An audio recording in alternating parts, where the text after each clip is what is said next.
Up next on Eco Company, keeping toxic chemicals out of our environment. Stuff like cleaners, pesticides, fertilizers that they don't need anymore, and they bring it to us so they can be disposed properly. What everyone should know about toxic products we use every day and how to get rid of them safely. plus saving the ocean from plastic. Marine debris is basically our garbage. Researchers set sail for the Great Pacific Garbage Patch and don't like what they see. Then meet Gerty. She's a yellow VW bug, but she's no ordinary car. So these are 6 of the 12 batteries. Gerty's got something new under the hood because this family decided to green her up. And explaining greenhouse gases. This one is methane. Here, it has 5 atoms in it, and this one is carbon dioxide. This expert breaks it down to atoms and molecules. All that and more coming up. On Eco Company.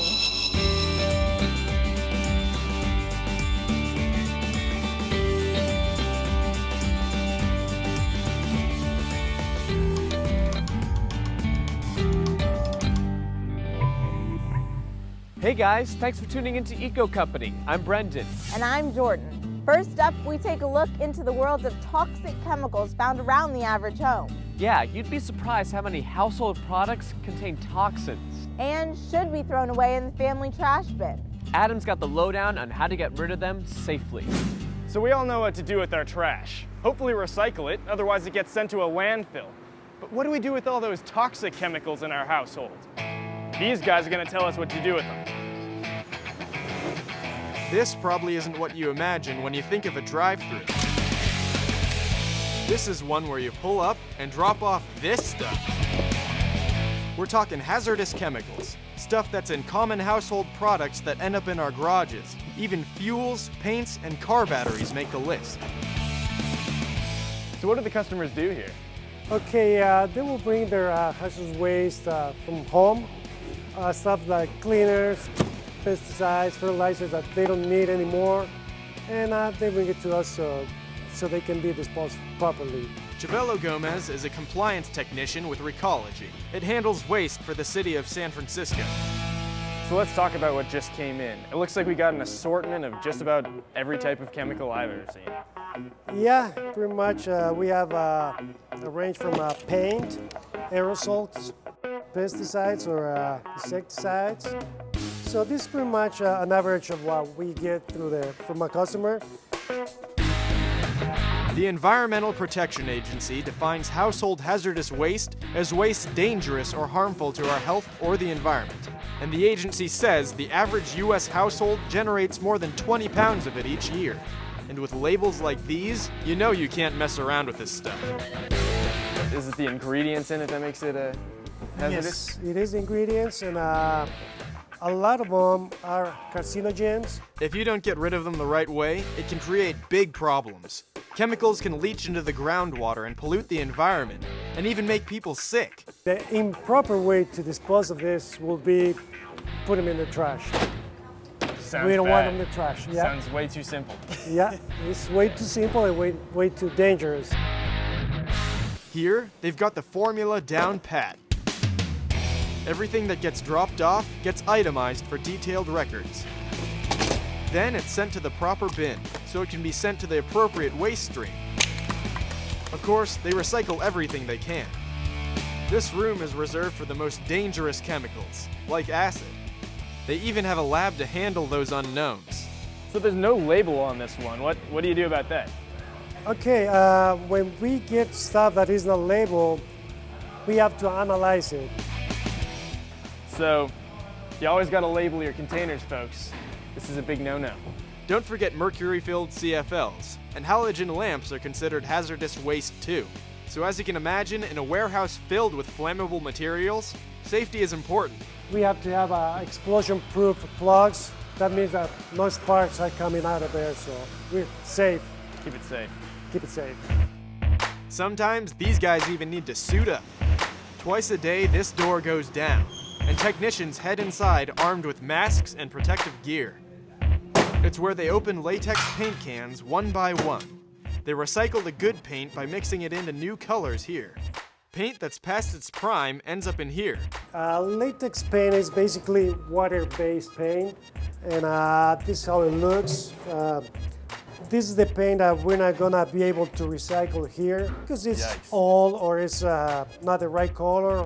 It's sent off to be mixed into concrete, while the recycled paint they mix here is stored until it's given away to the public for free. Basically, we can say that we recycle 100% of latex paint in here. It's something that makes Chabello excited to come to work, knowing he's helping us take care of a big problem. My message to people is that instead of putting your hazardous waste into the garbage, please try to do the right thing, bring it to us. We have the resources to properly dispose of the materials. A reminder for us all to keep our environment toxin-free. Okay, so what happens to plastic or garbage that isn't put into the right bin for disposal or reuse? A lot of it ends up in a place called the Pacific Garbage Patch. It's a swirling mass of debris twice the size of Texas. A group of scientists recently sailed to that area, and you'll be shocked at what they found. The deep blue Pacific, an ocean that gets its name from the Latin phrase for peaceful sea. However, out here in the middle of it all, it's anything but.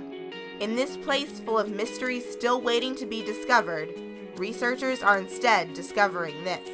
Unfortunately, this area is an area of major accumulation of what's called marine debris. And marine debris is basically our garbage. This is the Northern Pacific Gyre, a place twice the size of Texas where swirling currents converge between the US, Hawaii, and Asia. If trash gets dumped into the Pacific, it's pretty much guaranteed to end up here. And according to a United Nations study, 80% of it comes from the land. Mary Crowley is a lifelong sailor who founded Ocean Voyages, the organization that planned this mission they call Project Kaisei. Awareness and education, science, and capturing and recycling the plastic. Those are our primary goals. On this voyage, researchers spent several weeks in the vortex investigating plastic and its impact on the marine environment.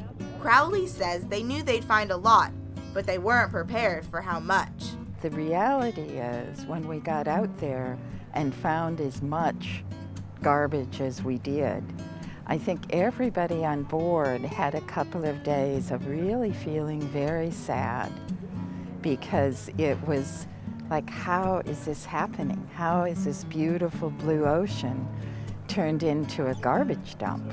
Dr. Andrea Neal led the team of scientists charged with conducting the research. We could see all kinds of debris coming from every known household.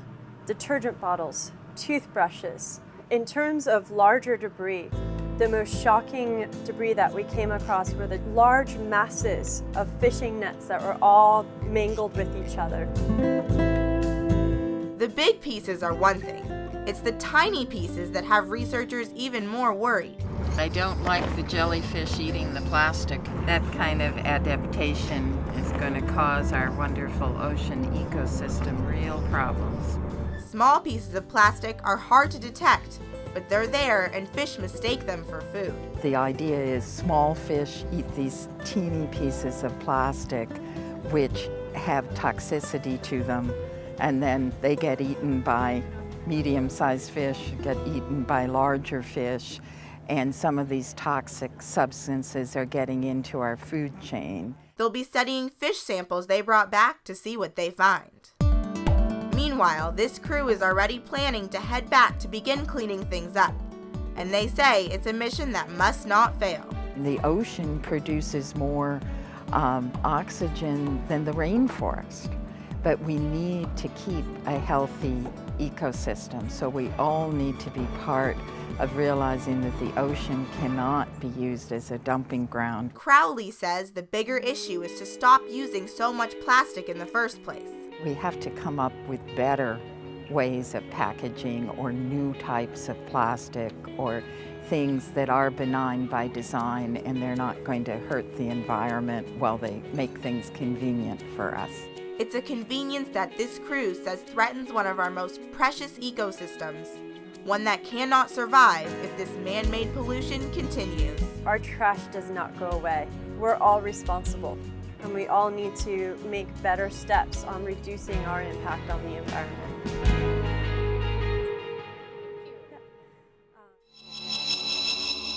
Coming up, one family's project to green up the family car.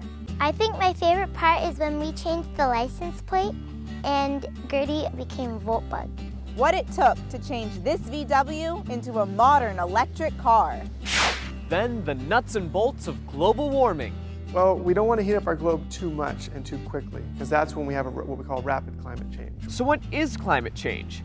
Adam goes on a mission to find the answer. More Eco Company is straight ahead.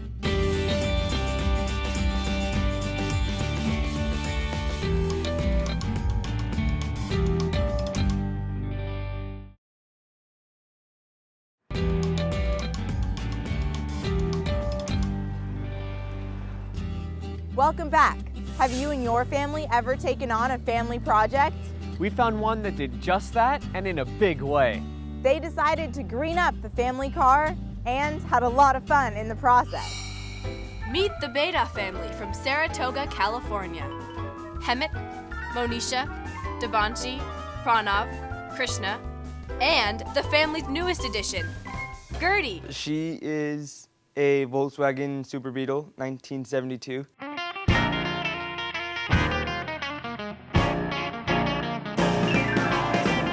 Gerty's no ordinary bug either. The family turned her into a plug-in electric car. Hemant and his son Pranav came up with the idea while driving. A bug went by and we were talking about the bug. Says, why don't we do some project together? And I said, how about an electrical car? My dad actually had always wanted to make an electrical car when he was in college. He was saying, but isn't that going to be too difficult? And I said, oh, we'll figure it out. And so the Bheda's mission began. First off, finding the right car. Yellow is my favorite color, so when we met Gerty, who's become a part of our family now, it was a no-brainer.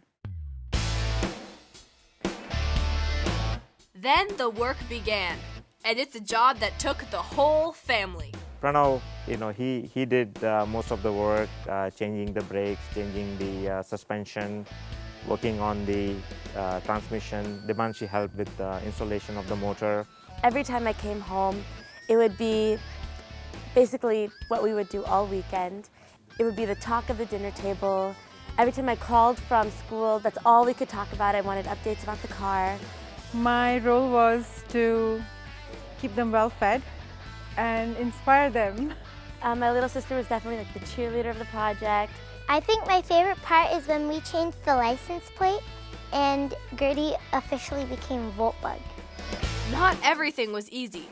A few problems held things up, like swapping out the old combustible engine for the new electric one, while Debanshi was home from college. We were trying to put in the motor, and that was really challenging. We spent the whole weekend trying to get it aligned.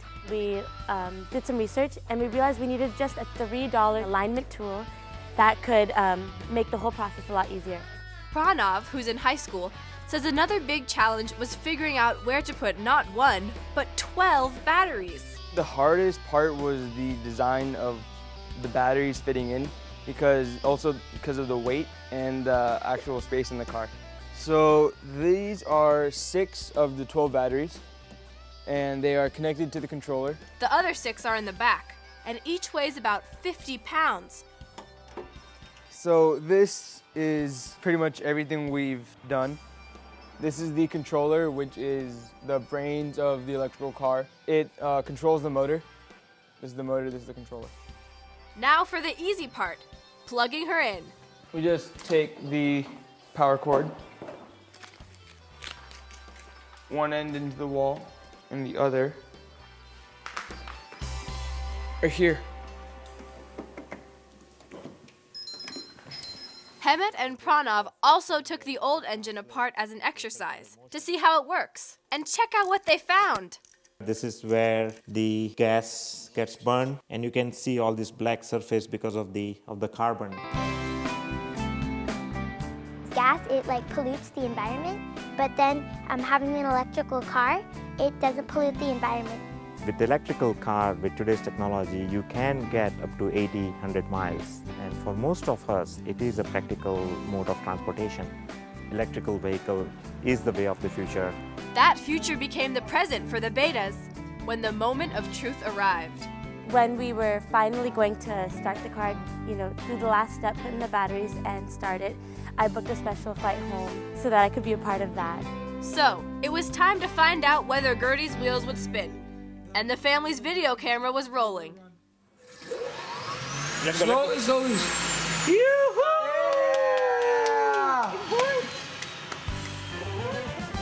When we hit the accelerator, the wheels moved, and it was really exciting. The wheels moved, they turned. It was just very exciting. It worked.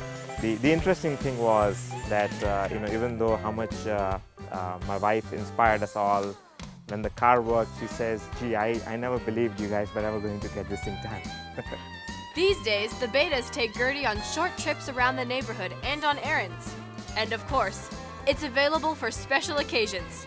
And that sounds like my cue. Now it's time for me to take a spin in Gerty. I'll catch you guys later.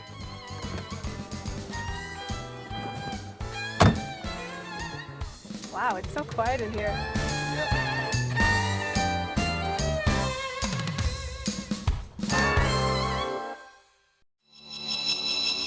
Up next, are we causing global warming? More on Eco Company coming straight ahead.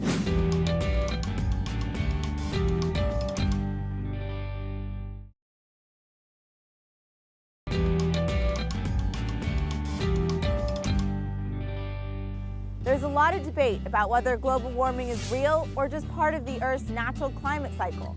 And you can find a lot of people on both sides of the issue to give their expert opinion. But just what is global warming anyway? We want to know, so Adam visited an environmental educator to find out. Planet Earth. It's a pretty cool place to call home. The problem is, it's getting hot. Too hot, too fast. In the last century, its average surface temperature spiked up nearly 1 degree. Now that may not sound like much, but rising just 5 to 8 degrees could cause sea levels to rise and put some island nations underwater. It's sort of the environmental issue of our time. Eric Havel is an environmental educator at the Chabot Space and Science Center in Oakland, California. So why is it bad to heat up our globe? Well, we don't want to heat up our globe too much and too quickly, because that's when we have what we call rapid climate change. We do want our globe to be a nice, warm average, say 70 degrees. That keeps life on Earth possible. But when we heat it up too quickly and climate changes, people and animals and plants have a really hard time adapting to that rapid change. That rapid heat up is called global warming, and scientists say we're causing it. Climate has shifted over the 4.5 billion years that Earth has been around many, many times. But when we talk about climate change today, we're talking about humans' effect on the climate and human activity actually influencing the climate. The problem is that we're burning too many fossil fuels to create the energy we use every day. They're bad for the planet because they send greenhouse gases into the air. What exactly is a greenhouse gas? Can you define one for us? Sure. A greenhouse gas is a gas that has the ability to absorb and emit infrared light. This is the oxygen that we breathe, and this is the nitrogen, and this is representing argon. This makes up over 99.9% of our atmosphere. But these are not greenhouse gases. They're relatively transparent to infrared light. So these are the greenhouse gases? Yes, they are. This one is methane. Here, it has 5 atoms in it, and this one is carbon dioxide. They absorb heat energy and they re-emit it, so they warm up our planet. These are the bad boys, causing us trouble. Yes, causing us trouble in too much quantity. Carbon dioxide is the main culprit. What's happening with carbon dioxide is that it's increasing in the atmosphere, and it's due to human activities, things like burning fossil fuels in coal-burning power plants or through driving. 1 gallon of gas produces 20 pounds of CO2. And just think of how many gallons we're putting in our cars every day. The result of our consumption can be seen all over the globe. We see glaciers retreating, sea level rise happening all over the world. Our polar ice sheets are melting and not reforming in the winters, and so that's causing a lot of concern for the local animal species in the Arctic, but also for the global climate as well. Havel says it's not too late to stop global warming in its tracks. There is hope. There's lots we can do. Everything from recycling to encouraging your parents to drive less, buying fuel-efficient cars, and just learning about how to use and create new technologies that are much more energy efficient and don't create carbon emissions when we use them.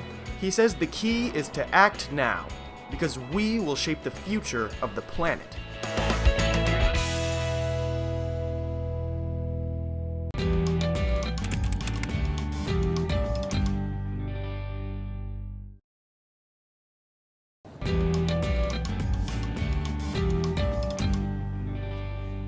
Well, that wraps up another episode of Eco Company. Thanks for watching us.